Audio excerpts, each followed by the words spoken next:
2010 সালের 8 সেপ্টেম্বর ব্যবসায়ী মাশরুক হোসেন সিদ্দিকীর সঙ্গে বিয়ে হয়েছিল অভিনেত্রী আজমেরী হক বাঁধনের। কিন্তু বিয়ের 5 মাসের মাথায় তাদের বিচ্ছেদ ঘটে। এরপর কন্যা সন্তানের মা হন অভিনেত্রী।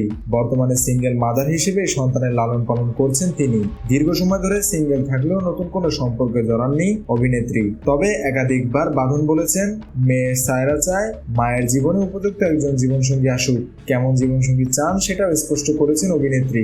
তার কথায়, আমার জীবনসঙ্গী তো অবশ্যই ফেমিনিস্ট হতে হবে। বাঁধন বললেন, তাকে আমার সঙ্গী হতে হবে, রক্ষক না। তার আমাকে রক্ষা করতে হবে না, সে শুধু আমার জীবনসঙ্গী হতে পারবে। এরপর অভিনেত্রী বলেন, আমার জীবনসঙ্গীকে অবশ্যই ফেমিনিস্ট হতে হবে, কারণ এই বয়সে এসে বোঝানোর সময় নাই আমি কোনো ফেমিনিস্ট বা কি চাই। তাকে অবশ্যই আমার চিন্তাভাবনার সঙ্গে মিলতে হবে।